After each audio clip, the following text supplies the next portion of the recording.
Shalom. First and foremost, I'd like to give all praise and glory and honor to Yahweh Ba'Shem, Yahweh Shai Ba'Shem, Wakar Double honors to the elders of Great Millstone for pushing his word truly and sincerely.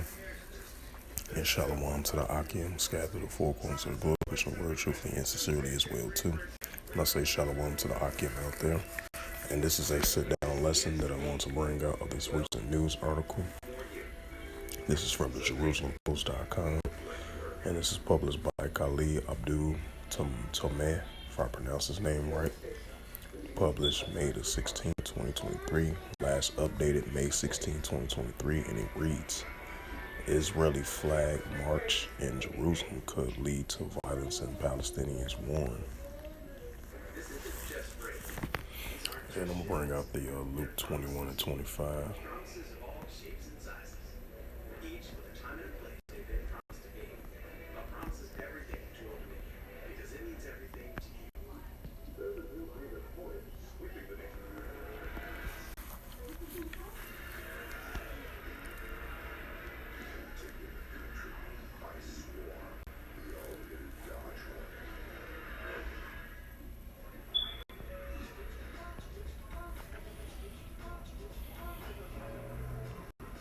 And this is from the KJV version of the Holy Scriptures from BibleGateway.com, and it reads, this is the book of Luke, chapter 21, verse 25, and it reads, And there shall be signs in the sun and in the moon, and in the stars, and upon the earth distress of nations with perplexity, and the seas raise room. So this is a potential escalation once again, even though they are currently under the ceasefire, especially within the last couple of days or so.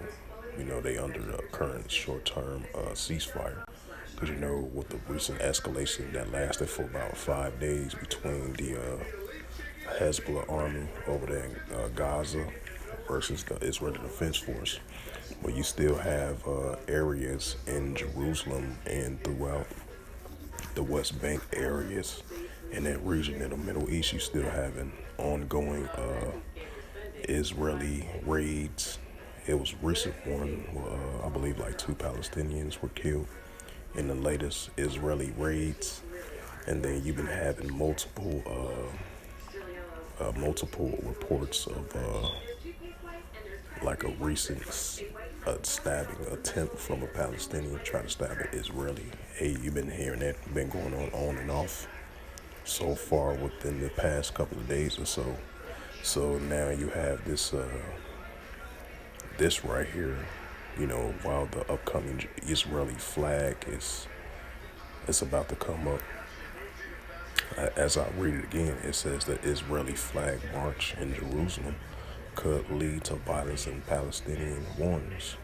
Right, you're going to have the continual increasing the resistance from the Palestinians going against the Israelis.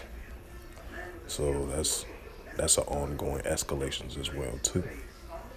So we might see this potentially, we don't know for certain, but this might potentially spark escalations between the two sides of the Israelis and the Palestinians and the resistance from the Palestinians. And I'm gonna read the news article. That's why I brought up the book of Luke 21 and 25. Of the distress of nations with perplexity, the seditions, the uprisings, the uproars of the people of the world. And that's what we are witnessing and seeing in the world today. Not only just happening in one place, but it's happening around the world as well too. Definitely what the protests has been increasing, the uproars and seditions. Matter of fact, I'm gonna bring out the second Ezra's as well too. So the escalations between the Palestinians and the Israelis, it's not going to slow down anytime soon. It's going to continue to escalate. Even if they do have a momentarily short-term ceasefire, those escalations are going to start right back up. And the reason why I say that, because we've seen it so many times, in the past and as of recently as well too.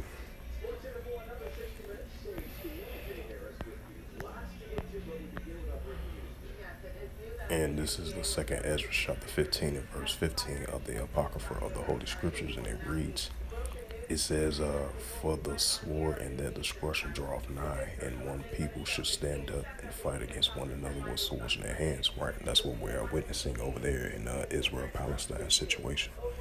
And as of recently as well, too, even though they have that short-term ceasefire between Gaza and the Israelis. And you still have escalations between the pro-Iranian groups, because you got recently the Syrian armies joining alliance with Iran and Hezbollah and the Houthi rebels as well too, going against the IDF, a cross-border conflict between the Israel border and the Syrian border. So you got increasing escalations of that as well too, and that's what you call a sedition uprising as of recently, definitely so far in the year 2023. So we're going to continue to see that increase now, so more than ever. And I'm going to read it again. This is 2nd Ezra chapter 15 and verse 15. For their sword and the destruction draweth nigh, and one people shall stand up and fight against one another with swords in their hands.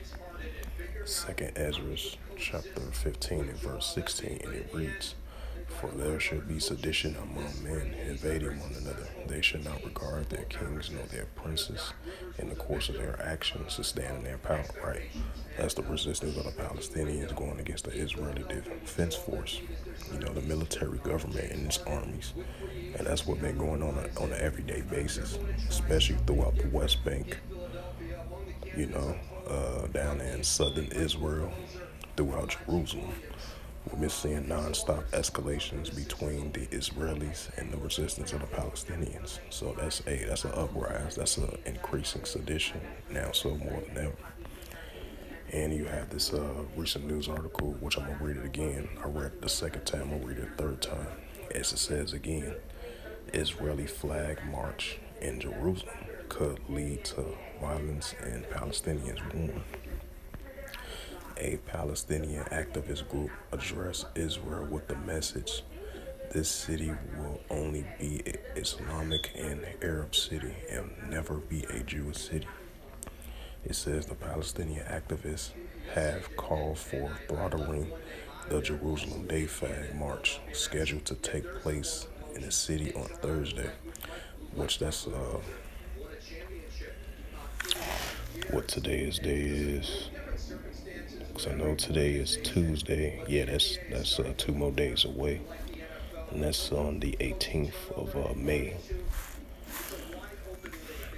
And I'm going to read it again. It says, Palestinian activist has called for a throttle in the Jerusalem Day Flag March. It's scheduled to take place in the city on Thursday. They warned Jewish extremists were planning to use the march to storm the Al-Aqsa Mosque. The route of the march, however, does not include the entry into the holy site. The activists said that they are also opposed to the march passing through Damascus Gate in the holy city of the Muslim quarter. It says a Palestinian Authority officials in Ramallah, if I pronounced that right, warned Israel against playing with fire by allowing the flag march to take place in the Muslim quarter. The official said that the call by some Jewish groups to storm the Al-Aqsa Mosque compound during Jerusalem Day celebration could lead to a big explosion. The intentions of some Israeli ministers to take part in the provocation march shows that this government wants escalations with the Palestinians, the official told the Jerusalem Post.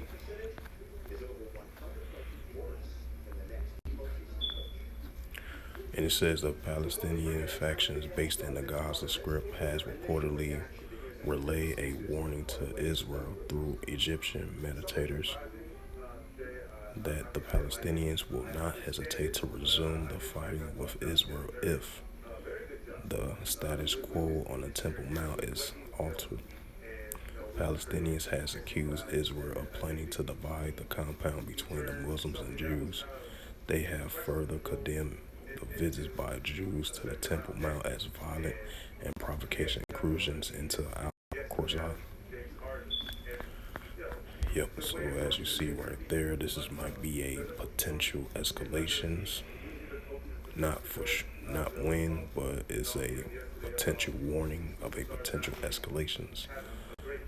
As you have the Israeli march going to take place on Thursday, and you have the Palestinian activists saying it's going to be, a potential clashes between the two. Because you got the alt-right of the Jews, and you got the protests of the Israelis, and you have the resistance of the Palestinians. So that could spark escalations potentially. Well, I just want to bring out this news article and the scriptures in the book of Luke 21 and 25 of the disgressive nations, right along with the second Ezra 15 and 15 through verse 16, with the increasing uprisings and uproars and protests around the world. That's what we are witnessing and seeing, especially with the latest escalations over there in the Middle East with the Israel-Palestine situation. So with that, hopefully this news article was edifying and this sit-down lesson was edifying. I would like to give all praises and glory and honor to Yahweh, Ba'ashem, Yahweh Shai, Ba'ashem, Wakakadash. Double honors to the elders of Great Millstone for preaching this word truthfully and sincerely. And shalom to the Akim, scattered through the four corners of the globe, preaching the word truthfully and sincerely as well too. And until next time, I will say shalom.